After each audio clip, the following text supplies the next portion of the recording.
When you start Trove for the first time, it's going to give you the option to pick two characters, but I recommend is picking Boomeranger at the time of me recording this because he is meta, does the most amount of damage, up there for the highest damage dealer. And for your other starter class, I would recommend Knight because he's the other option for farming. And in this game, you either farm or you do damage, and there's some classes that do the in-between, but we're going to get into that later on. So when you unlock your first two classes, the other ones are going to be trials and they can only be leveled up to 4. I would highly recommend doing that because it gives you mastery, which you will need to unlock the trading post, which is at level 20 for the Trove mastery. And it's separated by something called Geode, which that's going to be a video on its own. And before actually starting the game, I recommend going into the store to pick up the free item, which is going to be a mount. And when you do unlock it, just make sure to relog so you actually have it equipped. And the cool thing about this is that you're going to be going 90 movement speed instead of 65, so it gets you a little bit faster. I'm also going to leave a link in the description for the Trovesaurus promotion page, where you can pick up some other stuff, allies, mounts, mainly things to get your mastery up. Now that you got everything, you can open up your character sheet by pressing C. I don't know what that is on console, but you can also change your keybinds in the settings if you want to. You can pull it up, go to your mounts, and click on the ones that you want. I recommend any of the mounts that give you more movement speed than these 65. And from the promotion page, you can pick an ally. I don't have one at the moment, but make sure you apply the code to your account and then just relog so you actually get it. The next thing I would recommend is to actually have a club world. Now it's kind of difficult to join one, but I'm going to leave a link in the description to Lazaria, and if you do want to join, just make sure to ping me, and if our times match, then I can add you to the club. It's going to look something like this. You just press accept. Once it becomes your primary club, you get access to all of these cool benefits. Now this might not make sense to you in the beginning, but in the long run this will all add up. The most important part of this is that you get 15% damage to your character. We also have bonus XP, which I'm going to get into in just a little bit, as well as other various things you can check out. Now just to give you guys a basic rundown of how Trove works, what you want to do is take your character, level it up to 30 because that is the highest level you can go to, and then after 30 it gets a little bit complicated. It's something called Paragon levels, but you don't have to worry about that. Just make sure to get your characters to 30. That's the max amount, and I would recommend doing this with the character that you want to farm with. The issue is that if you pick the wrong character, you might struggle farming. You're going to be super slow. Everything's going to take you a long time to get. Now at the time of me recording,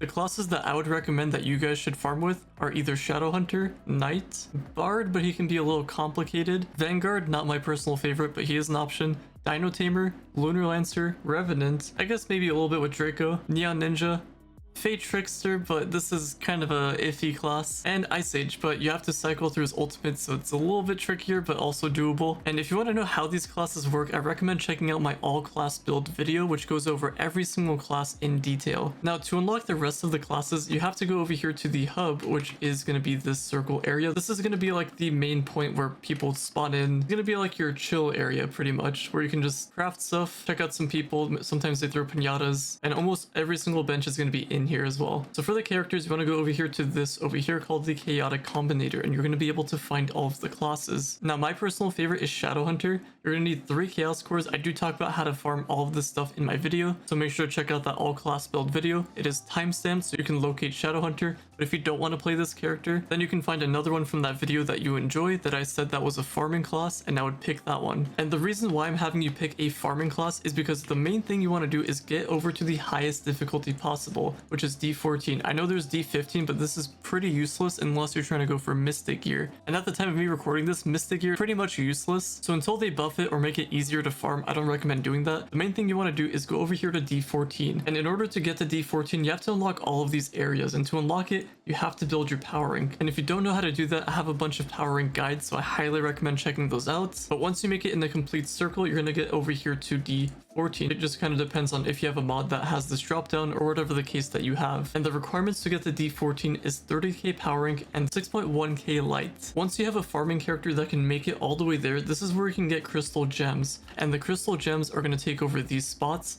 and you have to get to level 30 to unlock the last spot, which is this one. So that's why getting to level 30 is important, because these gems will build up not only your power rank, it's going to enable you to do damage. And the other thing I want to mention is that once your character is able to farm here efficiently, then anything extra you get can go to your other classes. So then at that point, I would highly recommend building a damage class. So that can be classes like Boomeranger, Solarion, Oromancer, Gunslinger, or Pirate Captain.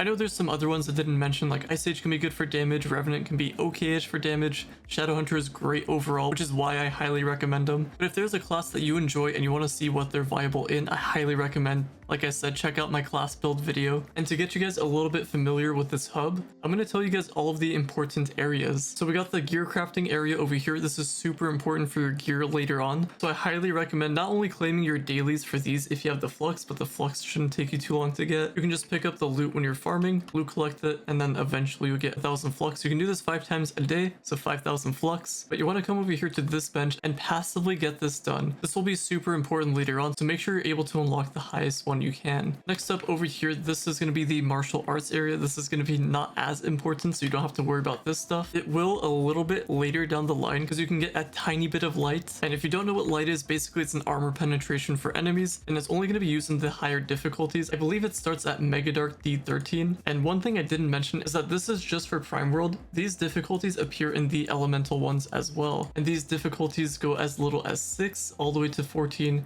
This one starts at 8. Don't let these confuse you. These are just going to be for gem boxes. So when you do get to the point where you're farming gems for a specific type, I would highly recommend just going through elemental worlds, even all the way down here to the geotopside area. So this is going to be your cosmic gems. The 2 important gem types at the moment, time of me recording this, is going to be stellar gems, which you get as low as D12. D13 will allow you to get not only stellar gems, but also gem sparks, which give you 30k gem dust per spark. And then all the way at D14 is where you get crystal gems. Geotopside is a little bit different. You get stellars at Mega Dark. And lastly, this place is pretty useless until you get your class gem. That's the only time you'd ever want to come here. There is a couple mastery things you'll eventually have to do in here if you want to. Not mandatory, not really that important. But if it does change, then I will be sure to let you guys know in a future video. Next up, we got this delve area. Now, this is going to be public delves. It's going to be really boring. If you are able to, do /join delve and join that chat specifically. Because what it'll do is it'll open up a separate chat, so you can go to that by doing /3.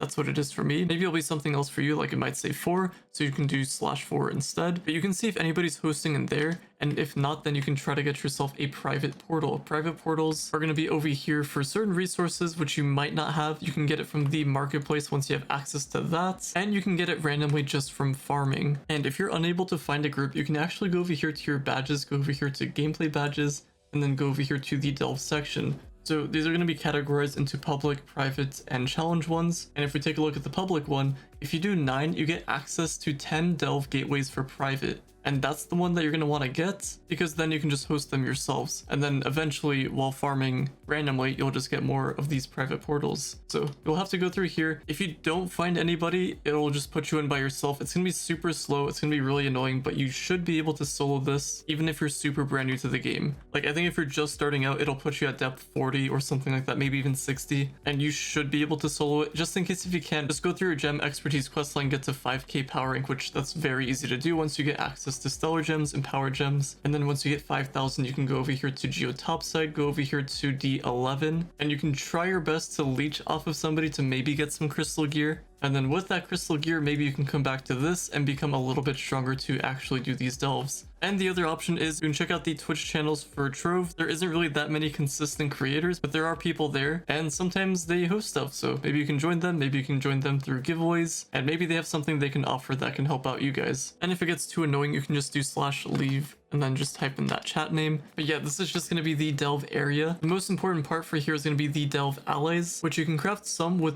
300 lights and a bonus to physical damage. Some good ones would be the animated jug for physical damage classes. There's a chance to get extra movement speed when a nearby enemy dies. And then the same thing with the magic one, that's going to be this one. So you can pick one of those two if you get the resources. Going back here, this stuff is going to be pretty useless. This is going to be titles, and pretty much it's going to look something like this. You can have a prefix and a suffix. So I'm assuming this is his IGN, and he has these things added, so it's something extra that you can add onto your name. It's not like a custom one, but there's just random ones in here. I don't really recommend this one, but you can do this. Doesn't really help you out too much.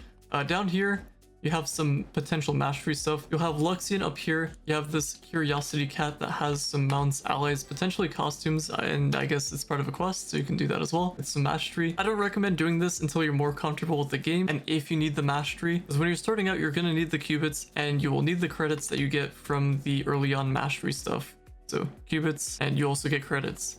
Down here is going to be Coruxian. They kind of rotate every other week. Coruxian's inventory is going to stay the same every single week, so expect to see all of this. I don't recommend getting anything from here. Eventually you'll need 50 of these, so you have to wait until it comes back 5 times, assuming you're getting this 10 times each time. Double XP potions are amazing, Bound Brilliance amazing. These are good, but it's pretty costly with the cores, and if you're brand new, you might not have a ton of these. But if you do somehow have a ton, then I recommend the Illustrious Gem Boxes. Luxian will appear over here. It's basically just gonna have mounts, allies, just random mastery items, and then there is a dragon itself that it has for 15 dragon coins. And if we go over here to our badges, Dragon Ascension, it's gonna be this one over here, so you'll have to get 100 souls to get the full dragon. And the thing with dragons is that they give you permanent stats, so at 75 souls, you can get all of these stats over here. And while we're on the topic of dragons, let's head over to the dragon area, which is going to be super important. There's tons of dragons in the game, and they all give you permanent stats. The best dragons in the game are going to be these primordial dragons.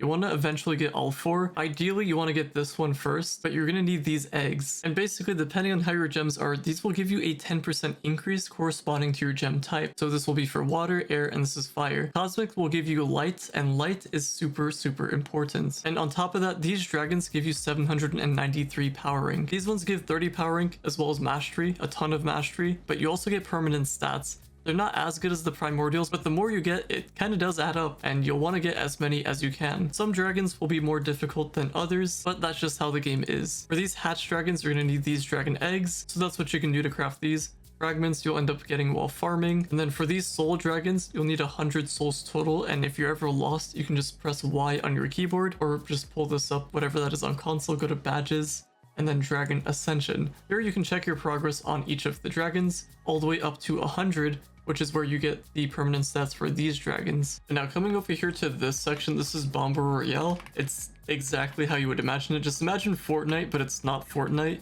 You have bombs and you try to... It's PvP. It's not that good though. And you might not even find that many people. You're mainly going to find bots in here on PC. If you're on console, you might find some people playing. But the cool thing about this is that you get coins. And with the coins, you can come over here to the bench and you can trade it for these wonderful rewards. So if you're stuck behind some time-gated items, then hopefully that helps out. And moving on from there, if you go over here to the other side, we have this section over here. I didn't really talk about it too much. We have another ring crafting bench. We have the rune crafting bench, which is more of like an endgame type of bench, but you can also do it if you're basically anywhere in the game. I do have guides talking about these. Up here, there isn't really a whole lot. There's some event benches, but you're mainly not going to want to be over here. And then if we go to the downstairs area, this is going to be dedicated to fishing and the mysticism bench. And pretty much all of this is not that important when you're just starting out. Nothing in here is super game changer or anything. There's some handy stuff in here, potion related, but if you're brand new to the game, you're probably not going to make use of all this right away. There's the Pond of Power stuff, which you have to fish a bunch to even unlock any of these things. Either way, we can leave that area. If you come over here, leave that area, go to the top. This does come with a quest, so you don't get lost that way. You have this over here, the star chart, or the grand orrery over here. You can get 40 spheres total. Choose the path wisely. I do talk about this in my class build video, so feel free to check that out if you're stuck on the class that you're playing and don't know which direction to go with. I personally went with the physical damage route because at the moment physical damage characters are meta. The main thing from here is getting the light portion, which is on the left side, but man, you need a ton of cubits to even get any of this stuff. And you can go to this guy, claim all of his inventory as you can. It does not reset. So everything else you'll have to get from the store. So when you open up the store, go to the Moors tab and you'll have the constellation keys, which you'll need a ton of. And then as for the spheres, you'll have to get astral echoes, which you'll get from farming. There is a tome in the store. If we check this one out, it will cost credits. And the thing with this bench is that it doesn't help you with power rank or anything like that. It's just for stats. So when you're just starting out, you do not want to worry about this. It'll be something you'll have to do later on. And you don't necessarily have to do it, but this is just to get extra stats. And there is a lot of them, and we can't unlock them all, unfortunately, at the time of me recording this, but maybe in the future. There's also this cool NPC up here. I'm not sure how many people actually knew about him, but you can trade Despoiled Divinities for Astral Echoes, which I don't really recommend doing, but it is an option. Going over here to the side, this is going to be your event area for most of the time, and once a month, Trove has an event. It's pretty much almost the same as the ones from previous years, just some subtle differences, new mounts, new allies, something new might pop up, and this is also really good for getting flux. Maybe you get an event mount, for example, and you can just sell that later on for flux. This area is pretty useless. I don't recommend getting your clue bits, adventuring stuff from here. This will all make sense later on. This is just not important, so don't worry about it. You have merchants here, which if you have a club like this, you can just use the club merchant and it'll be better actually if you just use that. And down here we have the Paragon area. This is important, but also when you're just starting out, you're probably not going to be here as much. Definitely not as much. Definitely not at all. Eventually you'll want to get this ally over here, which gives you 400 light instead of the 300 we talked about earlier, some extra damage, and the movement speed bonus. And here is where you can craft the rings. It has its own profession. This is for the crystal rings, that is. If we come back to this middle area, every hour, so whether it's 4 o'clock, 5 o'clock, there's a chance that there may be a portal over here for a coin challenge, and you'll get a message on the right side over here, as long as you don't have like a conflicting mod. And I know that if you're in Delves, sometimes it just doesn't show up, but I'm just going to say 99% of the time you will see it on the side. But there's going to be a coin challenge here. It's going to be a portal. You press E to go inside whatever that is on console, and all you do is collect coins. Hit tab to see how many coins you do need. It'll just be inside the little mini game, and there's gonna be like 4 tiers, and you mainly want to do that just to get the most amount of your dragon coins, because you'll get dragon coins and lesser dragon caches, which the lesser dragon caches will give you dragon coins. Sometimes it gives flux, which is terrible, mainly because for those boxes in particular you want to get dragon coins because they're super time gated and you'll need a ton of those. And the other big thing I really want to mention is the importance of delves, because you're probably going to be in there a lot, like at least once a week. And the main thing just being having these delve shadow keys so you can open up the vaults. So you do delves, go through 3 depths. So if you started at 40, go to 42 because you're counting 40. So 40, 41, 42. And that one will have the shadowy vault. And with the shadowy vault, you're going to use this key. And that'll get you these time-gated resources over here: Titan Souls, Despoiled Divinities, and Lunar Souls. Lunar Souls are going to be what you want to get for the Empowered Gem boxes, which you can go over here to the Shadowy Market in the Shadow Tower entrance portal. And if we go over here to the Shadowy Market, it's going to be over here. There's some mastery items. You could go for those. Doesn't really matter a whole ton what you do with your Titan Souls. You're going to get a bunch anyway. You're most likely going to want to craft these because you will need dragon fragments and other materials that are in these boxes. But that's besides the point. We want to look at Lunar Souls because you can get Empowered Gem boxes. Now, there are mastery items. I highly recommend going for Empowered Gem boxes first, only because you want to get your character to the point where you can comfortably farm and actually make progress in the game. You need to go for a 3-star Stellar Gem. And there are ones with good abilities and bad abilities. If you're kind of stuck, you can refer to my class build video to see which Empowered Gems to go for. At the time of me recording this, the current meta is going for your class gem. Cubic Curtain is an okay one. You can kind of replace that with Explosive Epilogue. Power Disc is the other important one. You'll find those within these colors.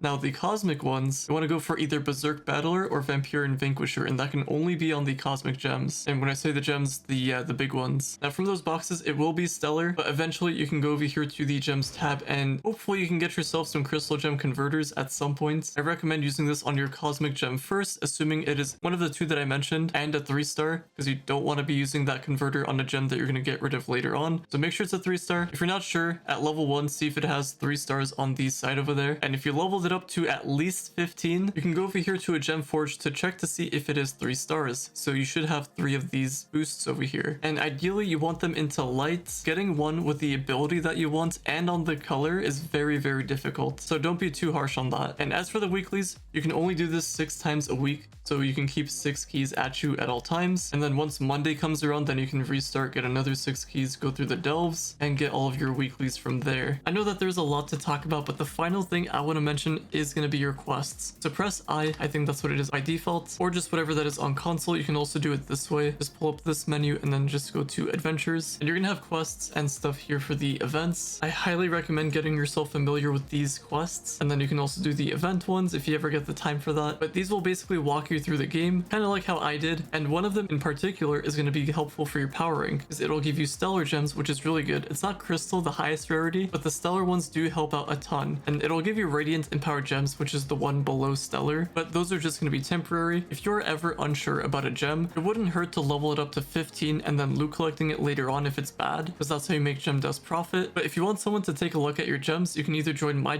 personal Discord server and just ask me a question, or you can join my streams. I usually stream around 1 a.m. EST, not the most ideal times. If you are around, feel free to ask questions in there and I shall help out. So do what you can with the quests. You're eventually going to get more, and it'll ask you to go through pretty much everything in the game. So just get as far as you can in most of them. If you're stuck, then move on to the next one. And if you do have a specific question about something, I most likely have a guide on it, so feel free to check those. But anyway, it's gonna be it for today's video. Hopefully you guys have enjoyed. Drop a like, subscribe if you're new to the channel, and I will see you all later.